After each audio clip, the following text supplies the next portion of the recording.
Hi everyone. Um, from the last presentation, we have been discussing on the digestive system for branchiostoma, and we completed the alimentary canal up till the pharynx. This presentation we will be discussing on pharynx, post-pharyngeal region, and the process of digestion involving the digestive glands. Okay, so here we can find the digestive, the alimentary canal uh, starting from the pharyngeal region. Here you can see the very massive pharyngeal region starting from the velar region, right? The velum. Velum is actually the part, what you call the part which separates the vestibule or the buccal cavity from the pharynx, and this velum, it encloses an opening which is referred as the enterostome, right? The velum contains the velar tentacles, which when during the time of feeding, it forms a sieve-like structure, and it keeps off larger particles and unwanted substances from entering the pharyngeal region. So only the minute food particles are allowed to enter inside the pharynx. Okay, so this you can see it is a very spacious, a very large chamber, and obviously it do have many structures which we need to look into in detail, right? Then you have the very small esophageal region. This part is the esophagus, which extends into the intestine, right? You can see the intestine. Another structure which is very important while discussing the process of digestion, it is the um, ileocolic ring, right? So these are the parts which we are going to discuss in detail. Now, when we discuss about the pharynx, we can see that the pharynx, it bears, yeah, before we look into the various structures, we can see the pharynx, it is very large, it is a spacious and laterally compressed chamber, and it forms the largest part of alimentary canal, which we have already mentioned in the last presentation, right? And you can find a peripharyngeal band over here, a peripharyngeal band, and this peripharyngeal band, it separates pharynx into two regions. One which is very close to the velum, here over here, where you can find that there is no what you call the gill slits, right? It is completely bare without gill slits, while the very massive part, it is with gill slits on the wall. Okay, this part where the what you call gill slits are absent, that region is known as the prebranchial region. It is devoid of gill slits, right? So the peripharyngeal band, it divides the pharyngeal region into two parts. The anterior part is referred as the prebranchial region of the pharynx, which is devoid of gill slits, anterior dorsal part, right? While the posterior region, very spacious with gill slits on the wall, it is referred as the proper pharynx or the branchial sac. Okay, so that's one aspect. Now you can find the peripharyngeal band. It starts from the endostyle. Where is endostyle? Endostyle is on the mid-ventral region of the. This is the endostyle. Okay. Now anteriorly, from the endostyle starts the peripharyngeal band. So you can see this is the peripharyngeal band, and dorsally when it reaches, it is continuous with the epipharyngeal groove. Okay, sorry. Yeah, so this part you can see, this is the epipharyngeal groove. So the peripharyngeal band, it is continuous with the epipharyngeal groove dorsal. Is it clear? Okay. Now I suppose we can move on to the different structures which are found on the pharyngeal wall. Okay. Now here you can see this is actually the transverse section of the organism through the pharyngeal region, right? When we make a cut, so I hope you remember this is right, the what you call the organism, it was long and slender, right?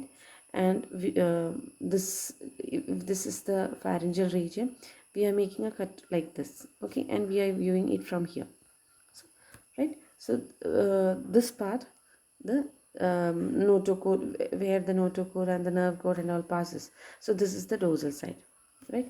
And this part is the ventral side. And you can see, I hope you remember when we discussed about the external features of branchiostoma, we saw that they do possess metapleural fold on lateral sides ventrally, isn't it? So these are the metapleural fold. Okay, so I hope you remember all these structures. Now we are discussing only about the pharyngeal region. Now you can see this part is the pharynx. Okay, you can this part is the pharynx. Okay, right? And all along the wall of the pharynx, you can find the gill slits placed. Okay, actually gill slits means gill openings, isn't it? So you can see over here when we this is the wall, right? So you can see structures like this. Just 1 minute. Yeah, if you observe the wall of the pharynx, you can see certain structures which are placed in this way, right? So this is the gill slit. Okay, this forms a gill slit. Fine. While these structures, these are the supporting structures for the gill slit, and they are referred as the gill bar. Okay, you can see the gill bar. Right. So I hope it is clear. Right. Now I hope it is clear, isn't it? So you can see the gill slits marked over here. 1 minute. Yeah.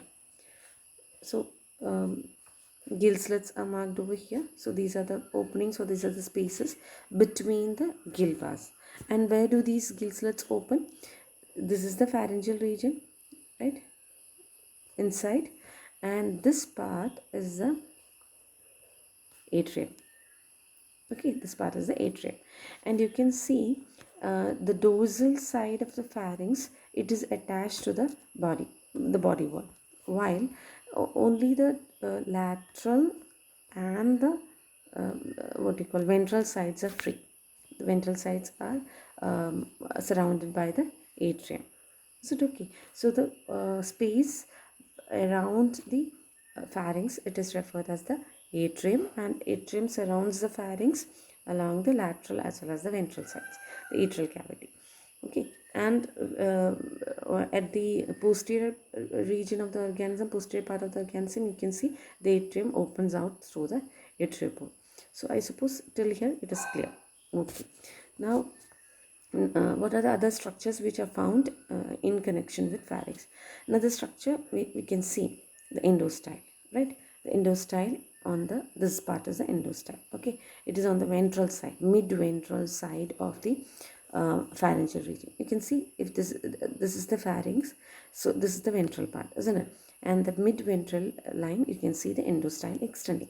Another structure, it is the epipharyngeal group over here. Okay, that also extends throughout the pharyngeal region. Clear?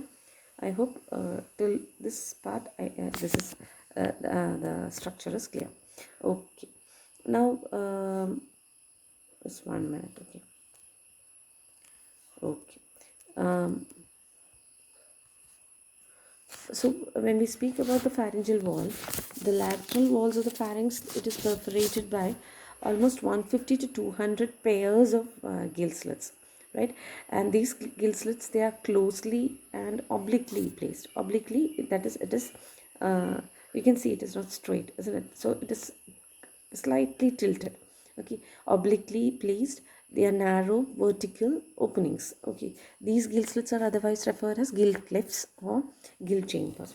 So here, if you mark, these are the gill slits. Okay, sorry, one minute.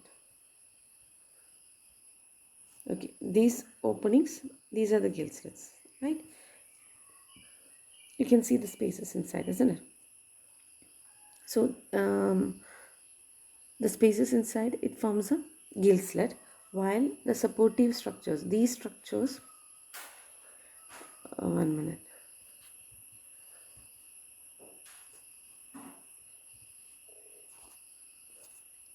Okay, these structures, they are the, all those structures, okay, the black part. These structures are the what do you call, the gill bars, the supporting structures, right?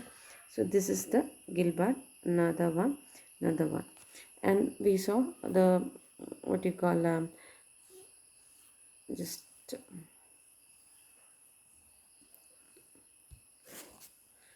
we saw these are the, yeah, the space inside, it is the gill slit. Okay, so you can see the gill slits are placed obliquely, they are paired, and there are almost 150 to 200 pairs of closely placed narrow vertical openings of gill slits.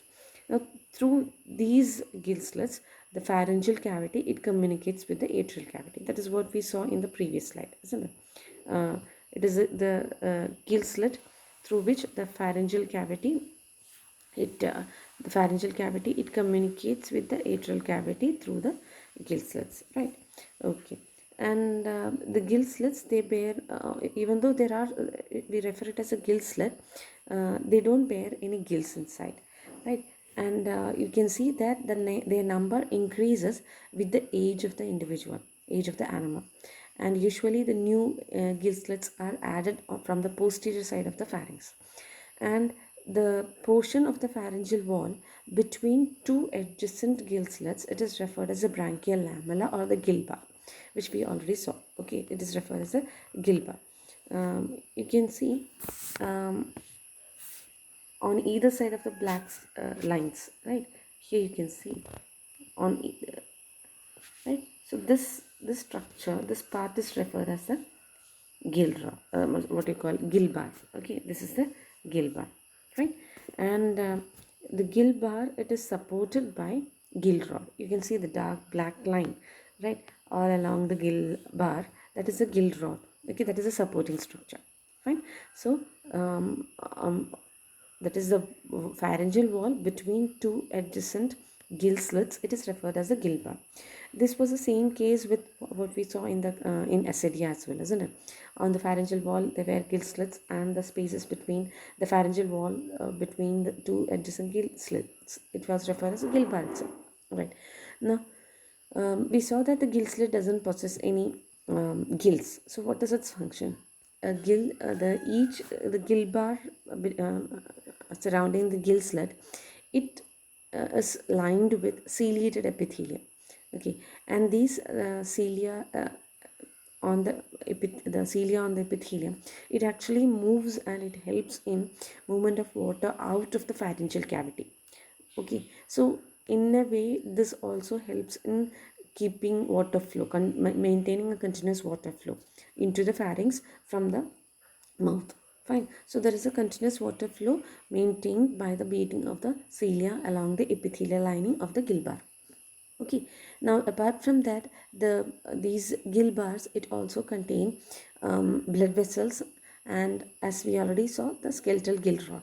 Okay, now this the ciliation, that is what we are going to see in the next figure.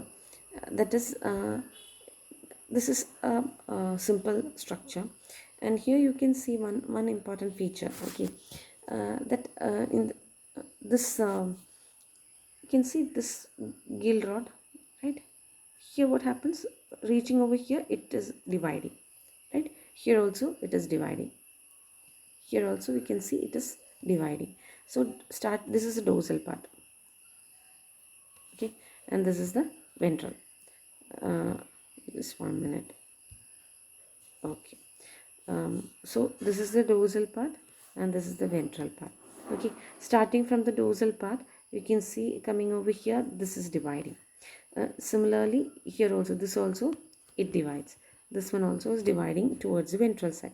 But what happens, the alternating ones, these gill rods are not dividing at the ventral side. Okay, and actually what happens is, on the pharyngeal wall, initially there are only what you call as the primary gill slits. These are known as primary gill bars. Okay, primary gill bars.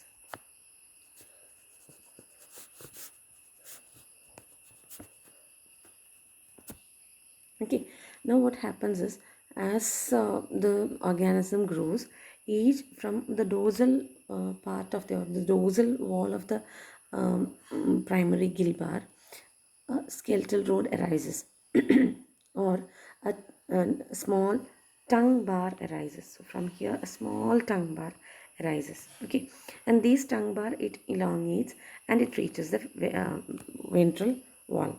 Okay, ventral part of the pharyngeal gill slit. But the what is the difference between this tongue bar, which is formed from the primary gill bar? The primary gill bar, it is supported by gill rod, which divides in this fashion at the ventral side, right? While the tongue bar, which extends down towards the what you call ventral part, it is supported by the gill rod. But this tongue bar, which once it is completed, it is referred as a secondary gill rod. Okay, now these secondary gill bar, once it reaches the ventral part, the gill rod which supports the secondary gill bar, it stops there without getting bifurcated. Okay, so the pharyngeal, I'll repeat once again. Okay, I'll repeat it. Now the pharyngeal gill slits, the pharyngeal gill slits, we saw that the portion of the pharyngeal wall between two adjacent gill slits. Okay, this is the gill slit, isn't it? So you have 1 2 3 4 5 6 7 8, likewise you have all these are the gill slits, right? Okay, so the pharyngeal wall between two adjacent gill slit, it is referred as the gill bar. Fine. So usually this one, the transverse ones are the gill bar, right? Longitudinal ones are named differently. The longitudinal transverse ones are the gill bar, and the pharyngeal gill bars are of two types. The first formed ones are the primary, and later formed ones are the secondary. And these primary and the secondary, they are arranged alternating with each other, and they differ in the structure as well as the mode of development, as we just saw. Okay, the skeletal rod of the primary gill bar, the skeletal rod is what is drawn in dark black line. Okay, the skeletal rod which is which support the primary gill bar, it is referred as a primary gill rod. Okay, here you can see the primary gill rod marked, right? The primary gill rod. Now this primary gill rod, its lower end or the ventral end is forked, and it encloses a blood vessel and a coelomic canal. Okay, so here you can find in the second figure, this is the this one is the primary gill rod. Okay, sorry, gill bar, and this is the secondary gill bar. Now you can see this part, focus on this part, the primary and the secondary. You can see that they have two on the primary gill bar, they have two channels. One is the coelomic channel. You can see this one, this is a coelomic canal. Okay, while this one is the blood vessel. While in the case of secondary gill bar, they have only the blood vessel, they don't have the coelomic canal. Okay, so primary gill bar, you have the primary gill rod, and the primary gill rod, it is forked at the ventral end, and it encloses a blood vessel and a coelomic canal throughout its length. A secondary gill bar, it develops as a tongue bar, as a small tongue bar, as just we told. This is how it will be, right? And from here it starts as a small tongue bar. Okay, and this elongates, right? So a tongue bar which grows downwards or ventralwards from the dorsal wall of a primary gill slit, and it finally meets the ventral wall, so that the original primary slit is divided into two secondary gill slits. So this is one primary gill bar, this is the next primary gill bar, and this is the third one, isn't it? Now earlier this would have been the wall connecting the primary what you call gill bar. Now from the this 1 minute, yeah. Okay, so this one was the first primary gill bar, the second one, and the third one. Okay, and what happened is a tongue bar developed from the this primary gill bar, it extended till the ventral wall, and it divided the gill slit. So the gill slits here, they are referred as a secondary gill slit. Earlier, the same, yeah, this one was a row of primary gill slits, but once the secondary gill bar developed, these are known as the secondary gill slits. Okay, so hope it is clear. Right, now the skeletal rod which supports the secondary gill bar, it is referred as a secondary gill rod. It is marked over here. Okay, you can see. Fine. And here you can see the ventral end is simple, that is, it is not unfogged, and it encloses a blood vessel but never a coelomic canal, that we have already checked it in the figure. The primary gill bars are interconnected by a system of transverse bars. These are the transverse bars, and this transverse bars, they are referred as the synapticulum. Okay, singular synapticulum and plural synapticulum. This helps in forming a what you call network like structure or a basket like appearance on the pharyngeal wall, as we have seen in the case of branchial sac of the ascidia. And this synapticula also contains blood vessel, and it is also supported by a skeletal rope. Okay, so this is with regard to the pharyngeal wall. Now with the next part, it is the endostyle. Right, endostyle is actually found on the ventral part of the pharynx, isn't it? It is actually a tract on the ventral wall of the pharynx, especially the branchial sac part of the pharynx, and it extends all along the entire floor of the pharynx. And here we are actually seeing only the endostyle. Okay, only the ventral part. So when we speak, you can see this part is the here all along this part, it is the atrial cavity. Okay, atrial cavity, and here it is the pharyngeal cavity, branchial sac. Okay, this wall, it continues like this, the pharynx. Here there will be plenty of what you call gill slits. Gill bars will be there, gill slits will be there. Okay, so this is how it will be. Now when we speak about the structure of endostyle, you can find the endostyle is formed of it is actually a small shallow groove. Okay, groove which extends throughout the pharyngeal region, and the wall of the this groove, it is formed of 4 longitudinal tracts of mucus secreting gland cells. We can find over here. Okay, this is 1, this is 2, this is 3, and this is 4. Okay, and on this side you can see they don't have any cilia. You can see the part facing the pharynx, right? So it doesn't have any cilia. They are glandular cells, and they produces mucus, and these mucus, it is secreted into the pharyngeal cavity, and once the food reaches there, it mixes with the mucus traps of food.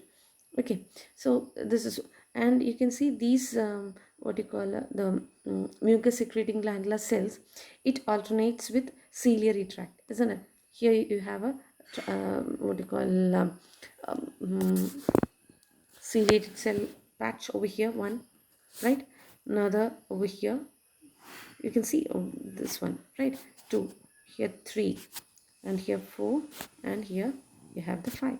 So the 5 tracts of ciliated cells, it alternates with 4 tracts of mucus secreting glandular cells, and you can see on the middle tract, the third, you can see they have very long cilia.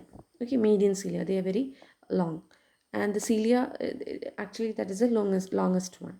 And the endostyle, it is you can see ventrally, it is supported by skeletal plates. Okay, you can see over here they are supported ventrally by with the help of skeletal plates, and under the skeletal plates, so these are the skeletal plates, right? And under the skeletal plates you can find the subendostylar coelom, this part. Okay, this part, and the subendostylar coelom contains the ventral aorta, that is a part of the it is a blood vessel, ventral aorta. Okay, so I hope this is clear. That is, endostyle can be called as a hypobranchial tract. That is, hypobranchial means it is ventral in the ventral in position in the branchial sac. Okay, and it extends mid-ventrally all along the entire floor of the pharynx, and you can see it forms a shallow groove formed of four uh, longitudinal tracts of mucus secreting gland cells, and alternating with five tracts of ciliated cells. Okay, the cilia of the median tract, it is the longest. They do have an important role in the process of digestion. Okay, and the mucus secreted by the glandular cells, it actually picks up the food and it traps the food. Okay, I hope this is clear. Okay, one thing which I forgot to mention in the previous slide, it is with regard to the cilia on the gill bars. Okay, as said, the gill slits, they don't have any gills, but all along the gill bars they do have cilia, isn't it? Now you can see over here, this part is actually this is the primary. This is the primary gill bar, and this is the secondary gill bar, isn't it? Right? And this part here you can see it is the pharynx. Sorry. Okay. While this is the atrium. Clear. And we can see that there are cilia all around the gill bar, right? Primary as well as the secondary. Now when we look into the cilia, all the cilia are not uniform. Okay, along the atrium side, this is the atrium we mentioned, isn't it? This part is the atrium, right? So towards the atrium, the gill bar contains smaller cilia. Okay, the cilia over the gill bars, it is not uniform as we saw. Okay, and cilia which is found towards the what you call atrium, it is smaller and also sparsely arranged. While you can see this part is the gill slit. Okay, this part is the gill slit, this is the gill slit, there will be another one.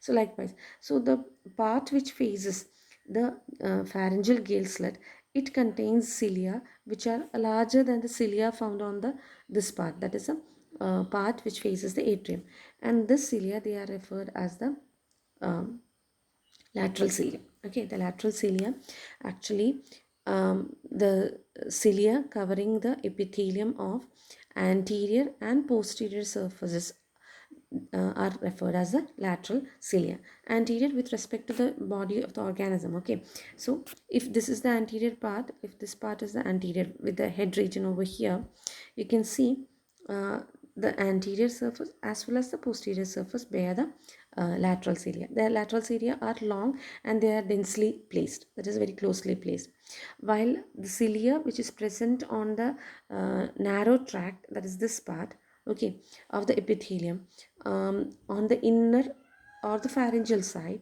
they are long, both on the secondary as well as the primary gill bar, it is very long. Okay, and they are very long and they are so closely placed, and they are referred as the frontal cilia. Okay, when we speak about the process of digestion, how the food is passing through the what you call pharynx, and how it is getting trapped with the mucus, how it forms the how it moves into the esophagus and all, we will be speaking about these different kinds of cilia. Okay, so here we saw the most important kinds of cilia you have to keep in mind is the lateral cilia as well as the frontal cilia. Okay, so this is what we were speaking about, the cilia, ciliation on the ciliature on the gill bar. And here also we saw there are ciliary tracts. Okay, now before we go into this one, we can see the what happens after the pharyngeal region. Okay, so you can see there is a esophagus, isn't it? Yeah, the other structures which are which are found associated with the pharynx, we have already seen peripharyngeal band, sorry, yeah, peripharyngeal band and the epipharyngeal groove. Okay, epipharyngeal groove, it is a what you call very prominent ciliated groove present mid-dorsally. Okay, it is present mid-dorsally along the roof of the pharynx, and posteriorly it continues with, it is actually in continuation with the esophagus, or it continues with the, it runs to into the esophageal opening. Okay, and peripharyngeal band, it is the one which actually separates the prebranchial region from the branchial sac, isn't it? Peripharyngeal band, these are a pair of narrow ciliated tracts arising from the anterior end of the endostyle. So this is the endostyle, and from the anterior end of the endostyle starts the peripharyngeal band. It's a pair of ciliated tract, and they run obliquely upwards, that is towards the dorsal side, upwards and backwards, and one along lateral wall of the pharynx to unite dorsally with the epipharyngeal groove. So it moves upward, backward, and it unites with the epipharyngeal groove. Okay, and these bands actually demarcate the smaller prebranchial region that lack the gill slits from the gill slit borne branchial sac. Okay, now we are speaking about the next part, that is the esophagus.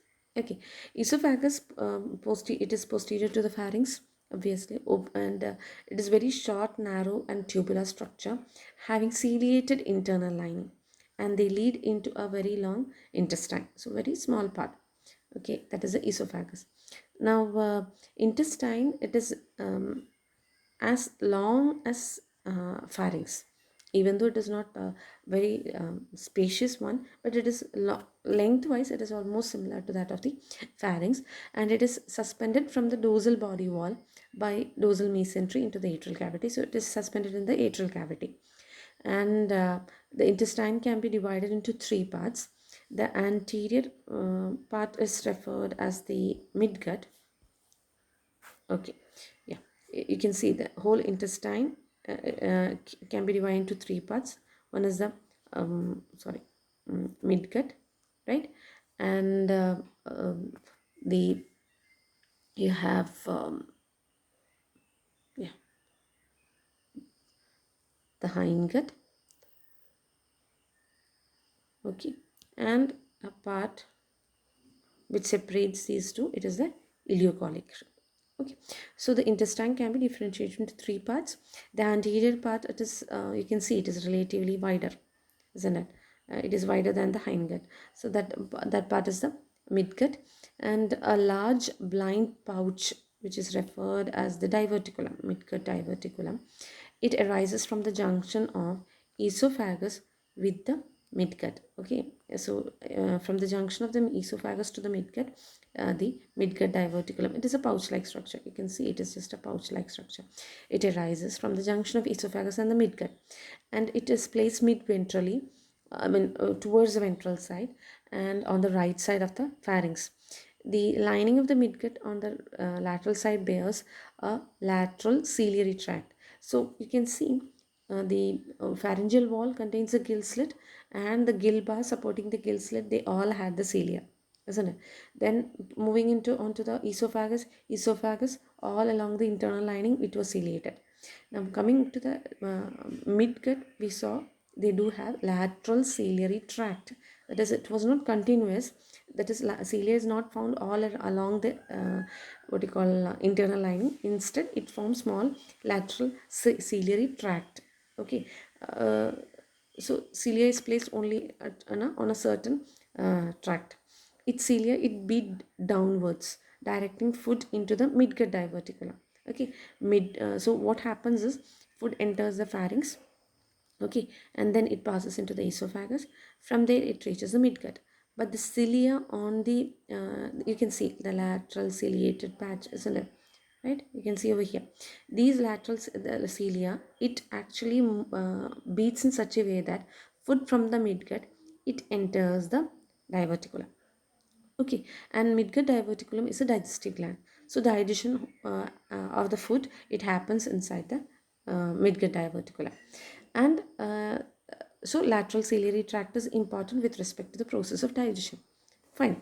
Now the midgut, it is followed by a densely ciliated ileocolic ring, and here you can see the ileocolic ring.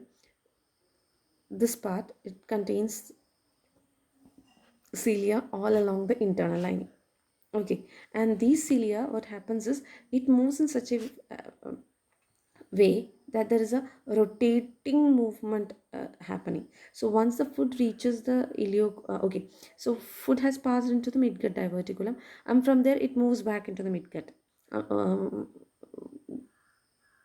okay, and then it passes into the ileocolic ring.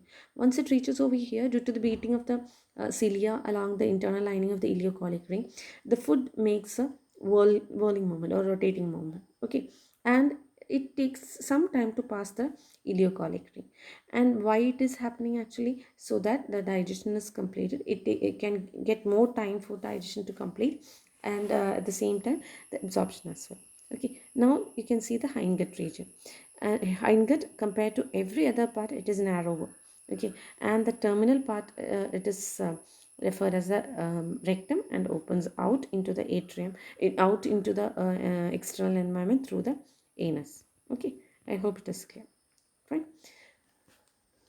Okay, now we saw that the digestive gland, they don't have a proper digestive gland. The only digestive gland, it is the midgut diverticulum, and it you can see it is a like a blind pouch. It originates from what you call the junction between the esophagus and the midgut, and it extends forward into the atrial cavity, and it is placed on the right side of the pharynx, almost towards the ventral side. Okay, and its inner lining, again, its inner lining also do have cilia. Okay, they have grooves with strong ciliary ciliature, and it helps in movement of food within the midgut diverticulum, and also it helps in moving the food out into the midgut back. The cells in the internal lining, it secrete a number of digestive enzymes that helps in digestion.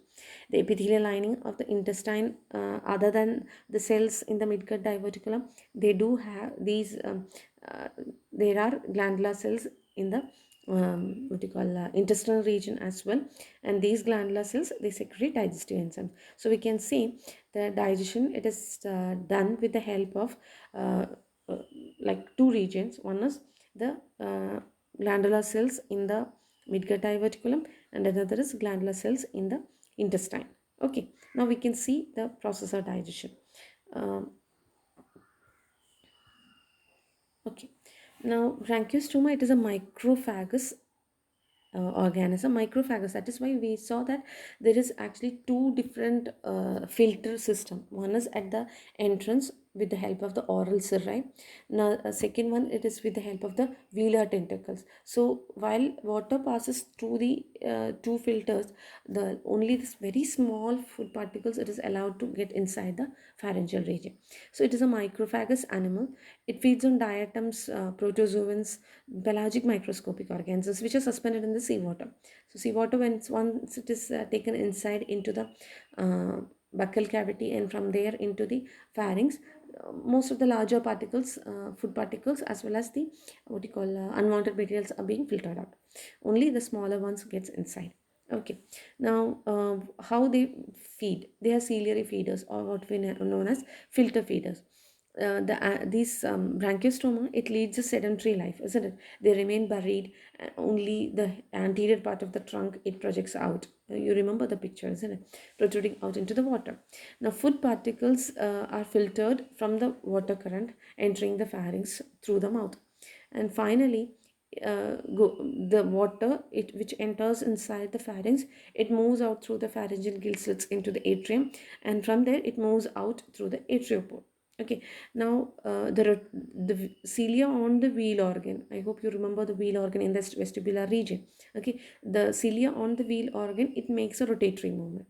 Okay, and this causes a whirling water current, ഒരു എന്താ പറയുക ചുഴി പോലെ create ചെയ്യും, വെള്ളം ഇങ്ങനെ ചുഴി പോലെ develop ചെയ്യും. Okay, and it is sucked into the mouth. Okay, that water current is sucked into the mouth. Now the buccal cirri, it found along the edges of the oral hood, it turn inwards and forms a sieve or a filter, and it prevents the entry of larger food and also sand particles. Now while the water along with the food, it passes through the endostome inside the velum. The water current is further filtered, okay, with the help of the velar tentacles, and only the very fine food particles enter the pharynx. The rest of it has to be pushed out. How it is, we will see. Okay, now the water along with the very fine food particles have entered the pharynx. Now while the water is passing through the path, that is from the through the oral hood into the vestibule, from there through the velum into the pharynx, what happens is there are two what do you call places where the water as well as the food, it is being what do you call checked. Okay, chemoreceptors are the sensory structures are the, I hope you remember, there are sensory structures present on the oral cirri. Similar sensory structures are also found on the velar tentacles, and these sensory structures are responsible for chemoreception. That is, they actually test the nature of water current as well as the food particles taken in. Okay, only after that it is let inside the pharynx, right? So food particles in the oral hood that escape the main current, okay, if, after all this actually it is filtering, what happens is some of the food particles which were supposed to be taken into the pharynx may escape the main current, and these are actually caught up, and it is actually trapped by the mucus which is secreted by the Hasch's groove and Hasch's pit. I hope you remember, it was a part of the wheel organ, right? So Hasch's groove and the Hasch's pit, they secrete mucus, and these mucus, it traps the food particles which escaped the main current which entered the pharynx. Okay, and now these food trapped within the mucus, it is pushed through the endostome and it reaches the pharynx and it becomes a part of the main current. Okay, now it moves along the main current. Now what happens to the larger particles as well as the larger food particles as well as the unwanted substances which had got filtered out by the velar tentacles, right? So it will remain inside the vestibule for some time, but it has to be moved out or it has to be pushed out. Okay, it cannot be taken into the pharynx. So what happens over here is, frequently and periodically the atriopore, it opens and closes, right? And when it closes, what happens is there is a sudden contraction happening along with that simultaneously. And when the when this what you call the whole atrial floor contracts, it actually creates a reversal water current. Reversal water current means opposite to the main current. Okay, so this forcefully pushes out the unwanted particles through the endostome and the mouth, and as a result the larger food and sand particles which had got accumulated by the oral cirri and the velar tentacles, it is completely disposed of. So this is how it actually pushes out the unnecessary or larger food particles which need not enter the pharynx. Okay, I hope it is clear. Now what happens in the pharynx? Okay, now you remember the lateral cilia of the gill bars, isn't it? The water current has to be kept maintained, or else what happens is it will, the food particles whatever is entering, it will get settle down on the bottom floor of the pharynx, right? And this is done with the help of the lateral cilia. I hope you remember the lateral cilia of the gill bars, right? And also the cilia, frontal cilia on the gill bar. Okay, it keeps on moving in such a way that the water is kept flowing from the pharynx into the atrium through the what you call gill slits, and this actually helps in uh, inflow of fresh water laden with food into the pharynx through the mouth. Now what happens to the food particles which had reached the pharynx?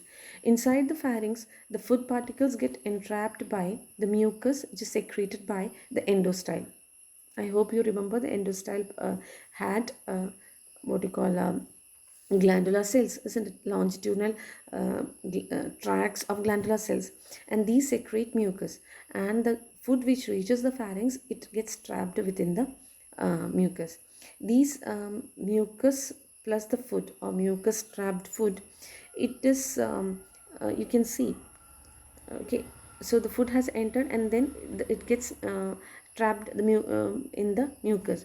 Now the cilia all along that pharyngeal wall, that is the frontal cilia, as well as the cilia which is found in the endostyle, okay, it beats in such a way that the food which is trapped in the mucus, it is pushed towards the dorsal side. Okay, you can see it is pushed towards the dorsal side and it reaches the epipharyngeal groove. Okay, right. So the endostylar cilia as well as the frontal cilia of the gill bars, it beat upwards so that the food trapped in the mucus, it moved dorsally to the epipharyngeal groove. Now the food particles settling in the prebranchial region, that is, I hope you remember, there they don't have any cilia and all. Isn't, I mean, these food which has got settled down in the prebranchial region, it is also swept by the cilia in the peripharyngeal band. Okay, and this food is also taken into the main current. Now the once the food plus the mucus trapped food, it reaches the epipharyngeal groove, the cilia on the epipharyngeal groove, it beats backward so that the water plus the mucus trapped food, it moves into the esophagus along the epipharyngeal groove. Okay, and usually the food, once it moves through the epipharyngeal groove, it may have formed into a narrow food cord. Okay, food cord, CORD, or you can say it is a cylinder of food cylinder. Okay, and it is in this form it reaches the esophagus.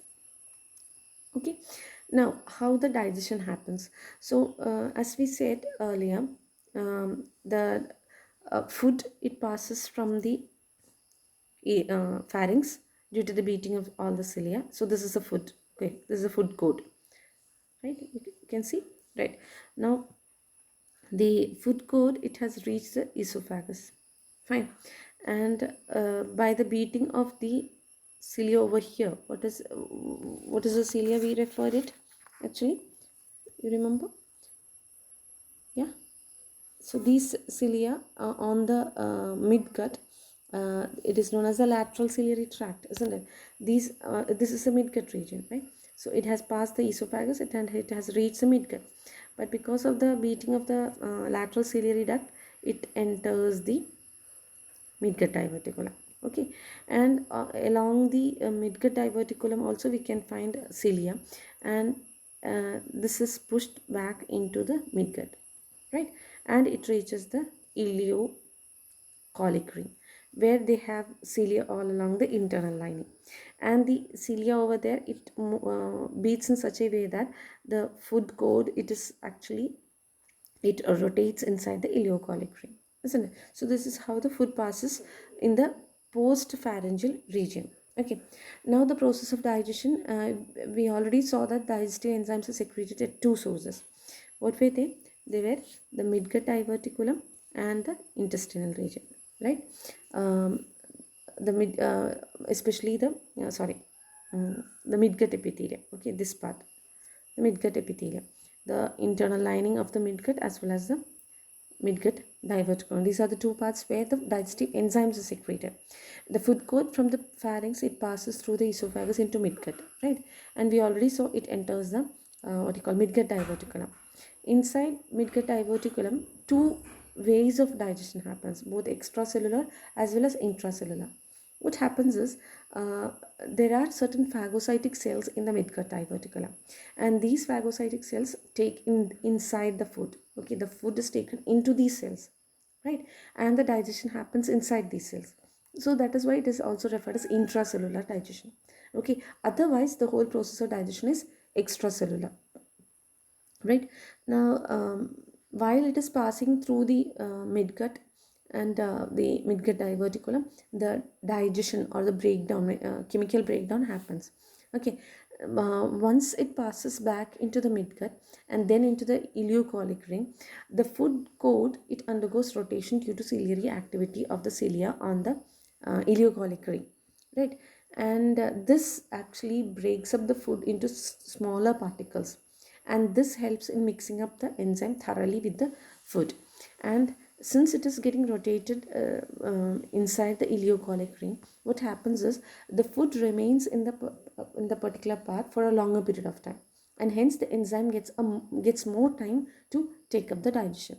Okay, now once the digestion is completed, the digested food is absorbed partly in the midgut, but mostly in the hindgut region. Okay, that is post ileocolic ring and posterior part of the ileocolic ring. From there, the what you call absorption happens, right? So this is what the whole digestion of branchiostoma is. Okay, here I hope we will just summarize the whole part. Okay, the food enters. Okay, here you have the oral hood,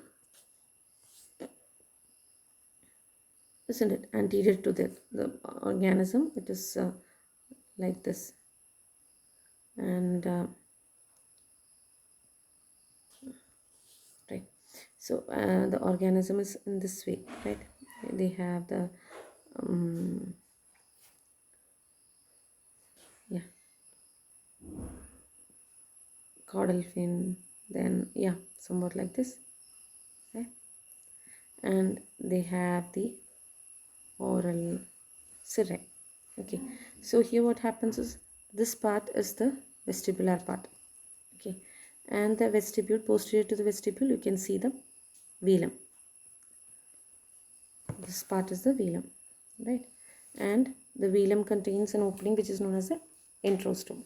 Now the water along with the food, it enters the mouth. Through the mouth it reaches the vestibule. While the food water passes through the oral hood, what happens is the oral cirri, these are the oral cirri. The oral cirri, it filters out larger particles, unwanted particles like sand and all, right? And then the food along with the water, it has entered the vestibule. Here what happens, the velar tentacles, okay, the velar tentacles over here, it filters for the second time, and this velar tentacles, it separates out the larger further larger food particles are filtered out. Okay, now the water plus the food, it has entered the what do you call pharyngeal region. Okay, prepharyngeal region, prebranchial region, I'm sorry, prebranchial region. Okay, now it enters the pharyngeal region. Okay, now once it is inside the what do you call branchial sac of the pharyngeal region, what happens is the endostyle over here, the endostyle, it secretes mucus. There are mucus secreting glandular cells, isn't it? And this mucus, it traps the food which has reached along with the water. Okay, and the mucus trapped with mucus trapped food, it moves down, that is, it almost gets start to get deposited along the ventral side. Okay, at the same time, what happens to the water moves out through the gill slits into the atrium. Okay, and then it moves out through the atriopore. Fine, the water moves out. What happens to the food over there, it actually uh, is trapped in the mucus now, isn't it? And this mucus laden food, it slowly starts to move up towards the dorsal side because of the beating of the cilia present on the gill bar as well as cilia present on the endostyle. The mucus trapped what you call food, it moves up along towards the dorsal wall, and on the roof, what is there? Epipharyngeal groove is there. Okay, the epipharyngeal groove, it extends all along the branchial sac and till the esophagus, right? It is somewhat like a channel or canal. So once the food reaches over there, it starts to move along the epipharyngeal groove due to the beating of the cilia. Okay, and while it is moving through the epipharyngeal groove, it forms a food cylinder like a food cord. Okay, and this food cord, it moves and it reaches the esophagus. Due to the beating of the cilia along the inner lining of the esophagus, it moves further into the midgut. Okay, once it is there in the midgut, because of the beating of the lateral ciliated patch, the food enters the midgut. Okay, inside the midgut, there are digestive enzymes produced, plus there are phagocytic cells, and these two helps in extracellular as well as intracellular digestion respectively. Now the food, it moves back into the midgut. where further digestion with the help of digestive enzymes produced by the midgut epithelium. It occurs in the midgut. Okay, and due to the beating of the cilia, it moves into the ileocolic ring. There, the internal lining is completely covered with cilia, and the beating of the cilia, it happens in such a way that this food cord, it starts to rotate in the ileocolic ring. Okay, while it is rotating, it is broken down into smaller pieces, smaller food pieces. And when it is rotating, what happens is the food gets sufficient time to get digested with the help of the enzymes. At the same time, this also helps in breaking down the food, plus it also helps in absorption later in the hindgut. Okay, and it passes into almost when the digestion is almost completed, it passes into the hindgut. There, absorption take place, and the unwanted whatever undigested part is there, it is let out through the anus. Okay, so this is the whole process of digestion. Fine. Okay, so that is the end of the digestive system, and I hope it is clear to you, and the notes will be sent to you through WhatsApp. Okay, thank you.